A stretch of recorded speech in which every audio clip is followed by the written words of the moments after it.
the XS Noize Podcast with Mark Millar. Hi everyone, welcome to episode 41 of the XS Noize Music Podcast. I'm your host, my name is Mark Millar, and this week my guest is thekillers founding member and guitarist Dave Keuning. We will be talking about his second solo album, A Mild Case of Everything, and much more. If you missed last week's episode, I was joined by synth legend Gary Newman. We talked about his new album, Intruder, so check it out, and I would really appreciate it if you subscribe to the podcast and told your friends. If you want up-to-date music news, album reviews and interviews, then check out our main website at xsnoize.com. You can also follow us on Instagram, Twitter and Facebook. Here's XS Noize writer Dan Lynch with some highlights of what's on the website this week. Queen and Adam Lambert will kick off their Rhapsody tour in Belfast. The tour has already been postponed twice, but looks set to go ahead across 10 weeks in 2022. The band has confirmed dates in the UK and in Europe. You can see all of those on the website. The Charlatans have announced their 30th anniversary tour will also begin in Belfast. The band will release a 6-vinyl LP box set covering the rise from the Manchester music scene in the 90s. It'll include the band's hits, live performances, unheard demos and remixes.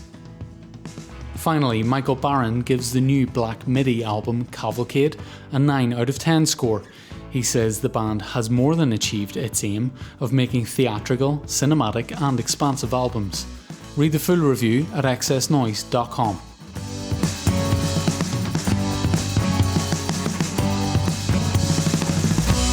thekillers founding member and guitarist Dave Keuning is back with his second solo album, A Mild Case of Everything, which is due out on the 25th of June on his label Pretty Faithful Records. We talk about the making of the album, his musical influences, and the origin of world-famous band thekillers. So sit back, relax, and enjoy the XS Noize Music Podcast with Dave Keuning. Hi Dave, how's it going? Pretty good, thanks for having me. You will release your second solo album, A Mild Case of Everything, on 25th June. It's a massive 16 tracks long. So it seems you've been very, very busy during lockdown. Busy finishing songs and writing a few new ones. And I didn't mind lockdown at all.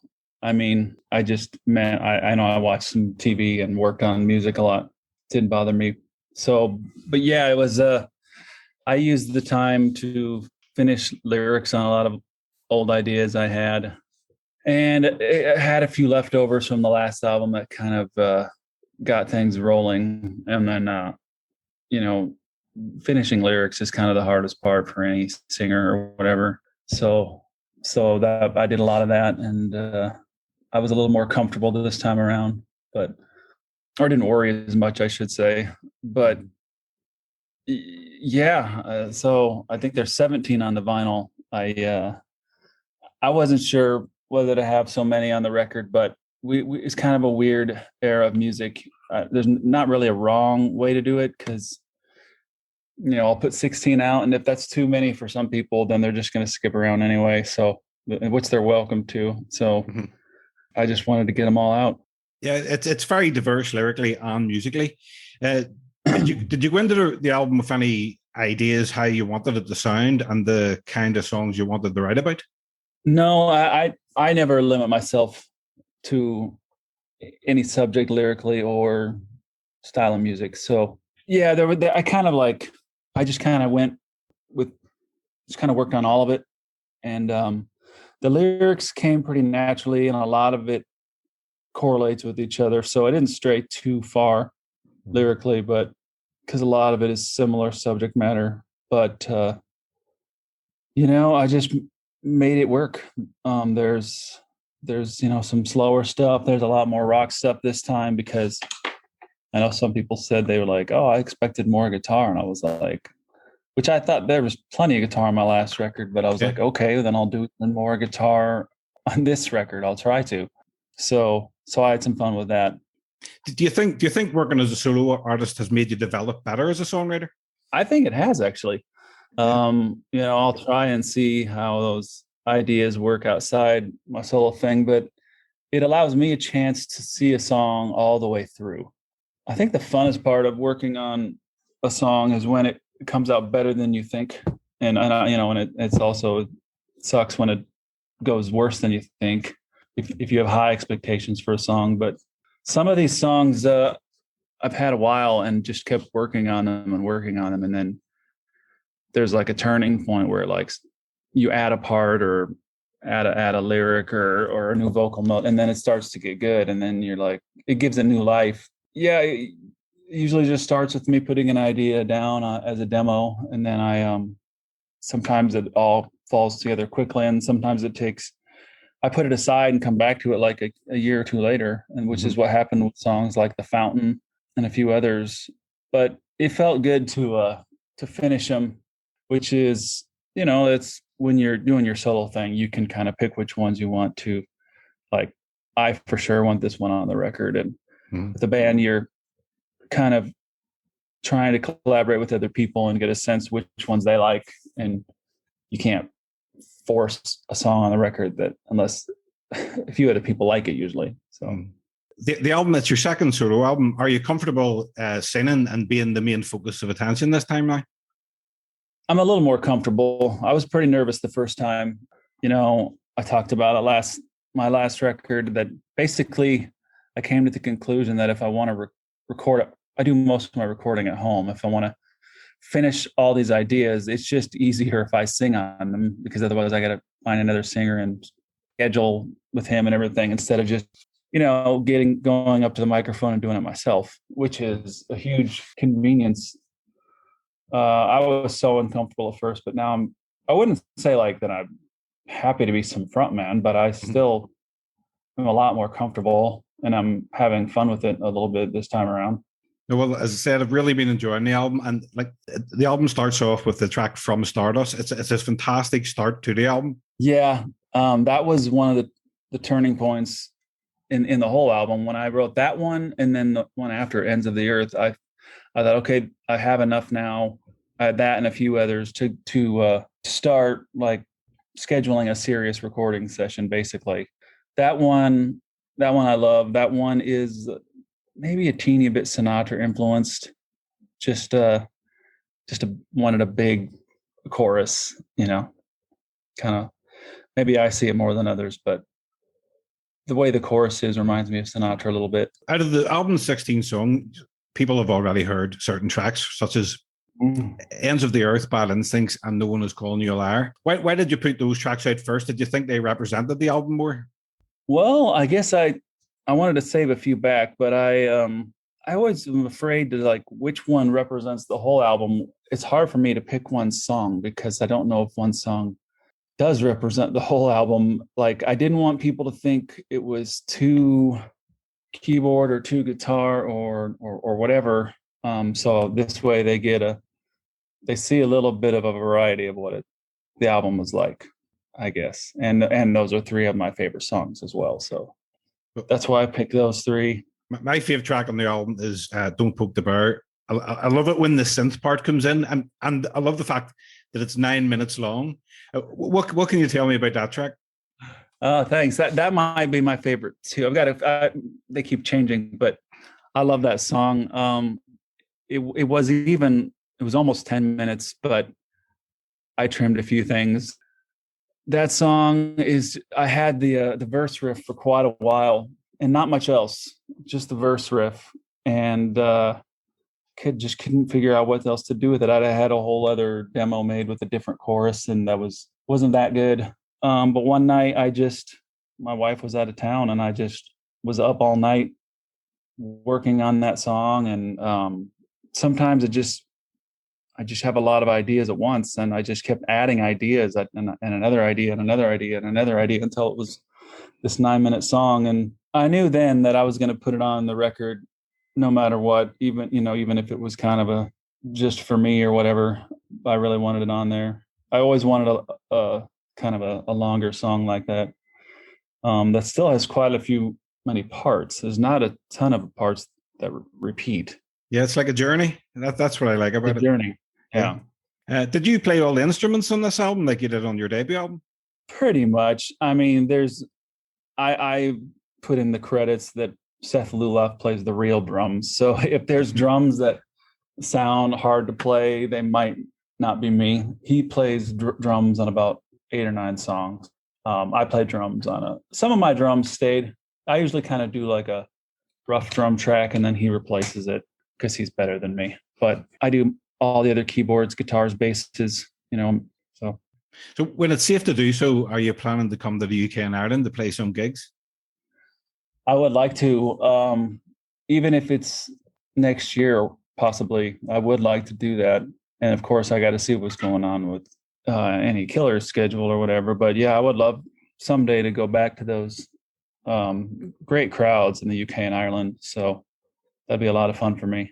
Is there a particular song on the album you really can't wait to play live? Don't Poke the Bear is one of them. Shake Well is the last song. I really like that one too. There's a bunch of these that I think will be fun. Time and Fury's another favorite. But Don't Poke the Bear will be a nice long one to possibly end the show with. Yeah, absolutely. That will be good, yeah. Well, you mentioned the Killers there. It's been more than 17 years since you placed the ad in the Las Vegas Weekly looking for a band with influences such as Oasis, and which became the Killers. Did many people reply to the ad? A few, not many. No. Not many replied. I'm trying to think of the one Brandon replied. I can't remember if I think a couple people called me. He's the only one who came over. And I was like, okay, great. This guy seemed normal, because I've had some strange people reply before. And then, so that worked out. And then we put out our own ad, and then we met a few people together, and that went over okay. That's kind of how we met our first drummer, for example. We met him through an ad, and we were able to play some shows. Otherwise, that's kind of what got it started. So the bass player, that was the first bass player. He and I were in a previous band, and I met him through an ad as well. So everyone I met in Las Vegas was pretty much putting out an ad. Kind of changed the whole course of my life. Absolutely. What did you see in Brandon Flowers that you thought to yourself, right, this is the guy that I want to be in a band with? Well, obviously I saw he was, he was a good keyboard player, and he sang right away. Neither one of us in the very, very first day were real sure what we were doing, like vocal wise, but we were singing, and I thought he sounded good. And I think I told him the second day that he should probably be the singer if he wants to.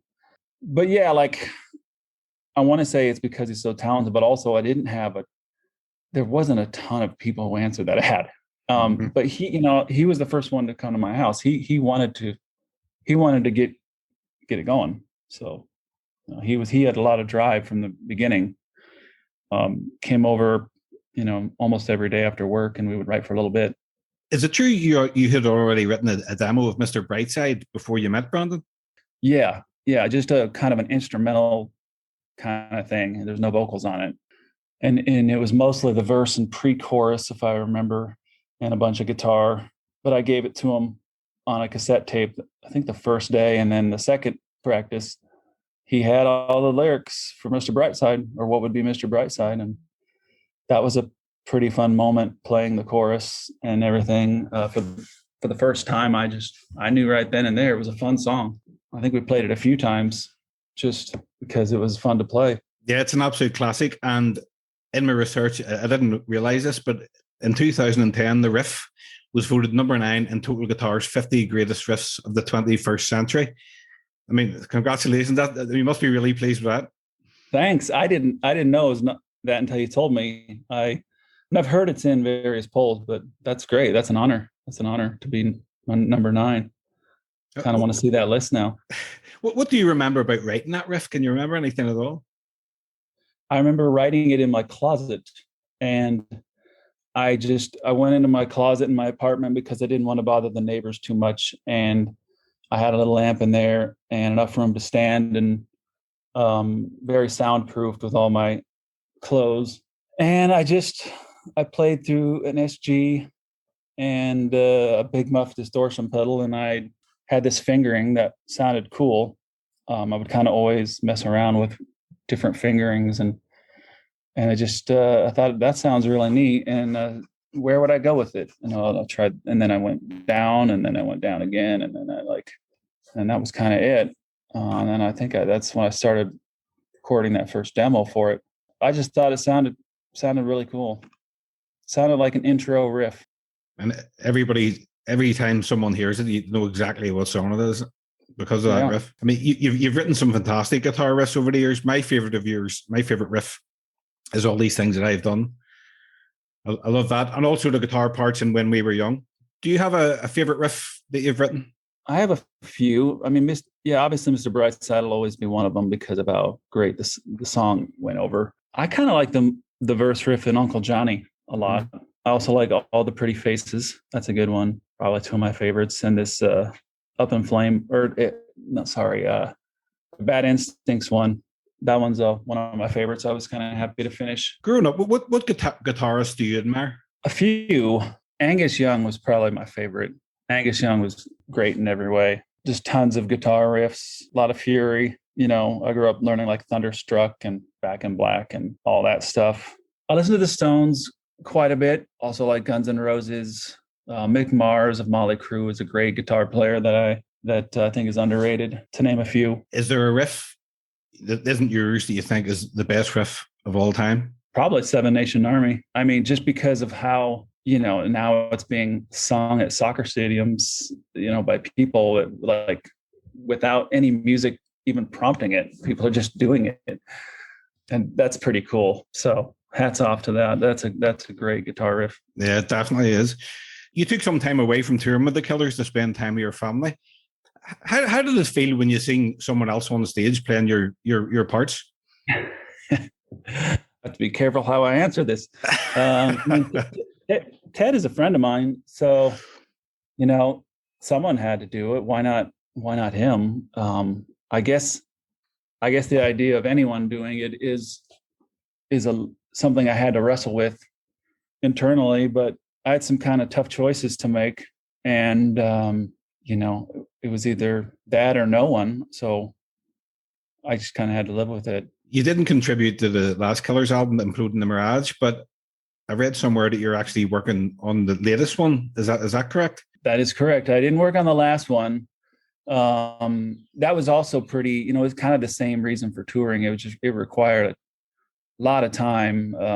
It wasn't like a month or two. I think it took over a year to make that record, and most of it was either in Vegas or Utah or somewhere else. So it would have been just as hard for me to do that record as to tour. But this last record kind of, COVID came about, and they decided to make another record and asked where I was at. So we've been working on that a little bit, and it's almost done. And then we're already planning another one for the one after that. Kind of seems crazy, but so it wasn't super easy to get together for the one after the Mirage because of COVID. Mm-hmm. I mean, we did it, but we would have to wear masks, or maybe one guy wouldn't be there, or I wasn't there all the time either. If I didn't think I was needed, it was just be kind of risky to go or whatever, and sometimes you needed to get tested before. But so this next record will be a lot more comfortable. I just got my second shot, so I think I don't know when that one will come out. So I have no idea. That we're like in the early stages of that, and we're just finishing up this seventh record. So, but gives me other music to work on. What kind of sound can the fans expect from the one coming out? I can't say much, except it's like a concept record, and that's all I can say. It's not 100% finished yet either, in fairness.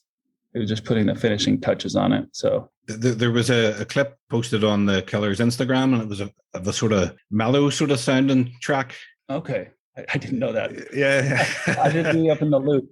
I don't read all my messages though. That's on me. I'm bad about checking my emails and stuff. So last one on the Killers. The Killers have sold millions of records and are one of the biggest rock bands of the 21st century.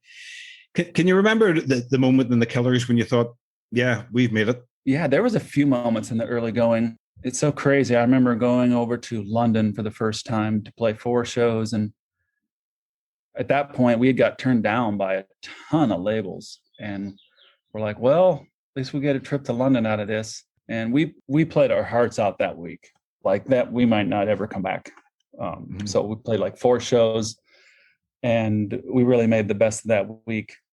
So I remember those as being great shows. And then when we got back to America, we had a lot more offers for record deals. So that was good. I don't remember the exact moment. I know playing at places like, I can't remember. I think it was the Astoria, maybe in England. That show was great. And I've been back there since, and it seemed smaller than I remembered it. But for us back then, it seemed like I was playing to 10,000 people, and they were all screaming, and it was a great crowd. And I was like, wow, this is like, we were just kept growing from like, the Barfly to other venues, and then all of a sudden we're selling out that, and that felt good. And I thought from then on out, I kind of felt like we had kind of made it, or whatever you want to call it. Yeah. What a journey. Just a few more questions, Dave. I'd like to ask my guests the following questions. Record store day is coming up. How do you consume music nowadays? Is it vinyl, streaming, CD? I am kind of old school. I almost only listen to CDs or Spotify if I'm on my computer or, away from home, or my, Spotify is probably the easiest, but I still buy people's CDs, and I try to make a point to, if I really like someone, to support them by buying their CD. But it's also my favorite way to listen to music. I kind of think it's the best way to listen to music because it's separate from your phone or computer, and you can use a remote to change so a lot of vinyl enthusiasts. I love vinyl too, don't get me wrong, but you can't use a remote control for vinyl. You can just flip to the next song with the CD player. So there's mine. It's kind of nice. And if you're learning songs, you can, rewind and fast forward a lot easier. And I think the bigger thing though is more people should get better stereos these days, because a lot of people just have their phone and computer. And when I was growing up, you had to go buy a stereo, and I guess that shows how old I am. You had to buy a stereo and a CD player or a cassette deck. But man, music sounded so much better coming through quality stereo. And when most bands make music in the studio, it sounds amazing, and then people go listen to it on their phone. It's a little discouraging. No, I'm of the same opinion. I like a good sound system, and I prefer CDs as well. I don't mind vinyl, but CDs are good for a good sound system, and also playing in the car. Mm-hmm. A lot safer in the car. People like fumbling to get a song on their phone. Just put in a CD and drive. Yeah. Absolutely. Listen to the whole album, heaven forbid. Yeah, but then I spend about 10 minutes before going a journey trying to decide what CD I'm going to listen to. Yeah. Out of all the music in your collection, which artist or band do you have the most albums by? Probably the Smashing Pumpkins. Yeah, that was been my favorite band for a while, and I got a lot of their stuff, and they have reissue stuff with bonus tracks, and they always wrote a ton of extra tracks, and I'm just now finally hearing some of them on their reissue stuff. And you played with them before, didn't you? Yeah, that was a bucket list thing. I was happy to do a couple just before the pandemic hit. They did sort of I don't know what it was, an anniversary of some year, 20, 25, whatever it is. So they had a lot of guests come out and play on songs, and they had me and Mark come up and play 2 songs. And what songs were they? 1979 and Cherub Rock. Wow. Definitely 2 of my favorites. Cherub Rock was my favorite for a long time. Love that guitar solo. Did not get to play that guitar solo. I got to stand next to Billy Corgan while he played that guitar solo, which was an honor. So, yeah. Which song or album is your guilty pleasure? Oh, there's several.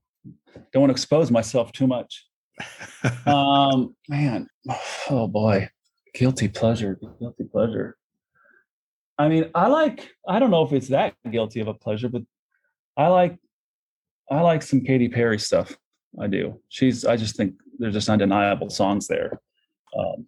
I don't like all pop music, but she's got a lot of good songs. Yeah. Well, a good song is a good song. Someone's guilty pleasure, other people might think, yeah, they're amazing. Well, that's a fact. Well, my friends give me crap about it, but whatever. And last one, Dave, what have you been listening to recently that you could recommend? What have I been listening to? There's this band called Amazon, like Amazon, but instead of a Z, it's an S. And I'd never heard of them. I just kind of stumbled. It's weird how I learn about music now. I just kind of go down a rabbit hole of Spotify, or a friend has to tell you about them. Mm-hmm. But they have a few good songs, and I really like them. They got some good stuff. Had I not stumbled onto them, I don't know if I ever would have found them, because I don't hear them on the radio much or anything. Yeah, I must check those out. That's why I ask my guests, what they're listening to, because I've discovered a lot of stuff by asking. Well, I wish I could remember more of their songs. There's two I really like. The newer one is called "Let's Get Married for Fun." Marry me for fun, or something like that. I forget what it's called.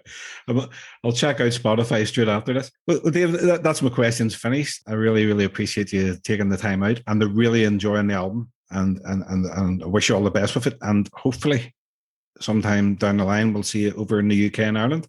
Sure, I hope so too. Thanks so much. Okay, well, listen, have a nice day. You too. Take it easy. All right. Bye. The XS Noize Podcast with Mark Millar.